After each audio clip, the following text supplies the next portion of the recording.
Hello everyone, my name is Bombshow. You're welcome to my channel. It's a Bombshow television. Musho my latest musho zviri kupisa zvega.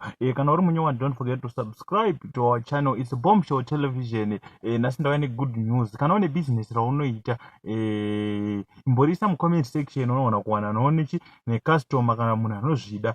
Kana une business raunoita ingoriudza mu comment section unoona kusanganochi nemhene. Tiri ku advertise mahara, tine ka promotion sezvo takapinda 7000 ma subscribers.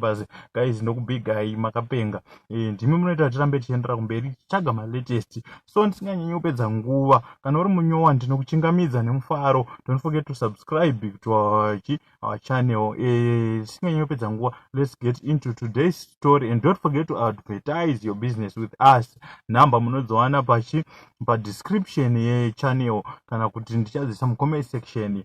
Saka rega tipinde munyaya yanhasi. Right, today's story yakamira so mana. I hope muri safe kwese kwamuri. Ndofunga watiri kuona ari pakati ndi Voltz JT finally a graduate apachi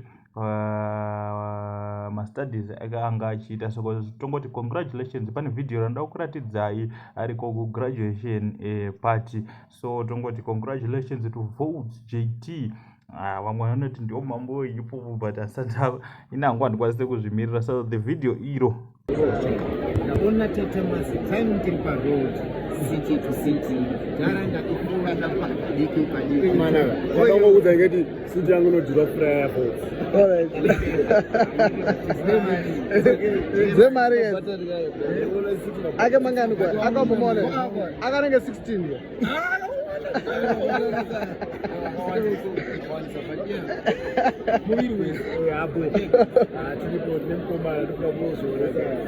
Congratulations.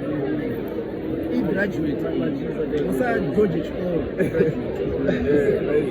super and proud. Still remember the king. Love you so much. I'm follow me. Shout out to Shipa and WhatsApp about the camera. Shout out to everybody supporting all of our works. Music.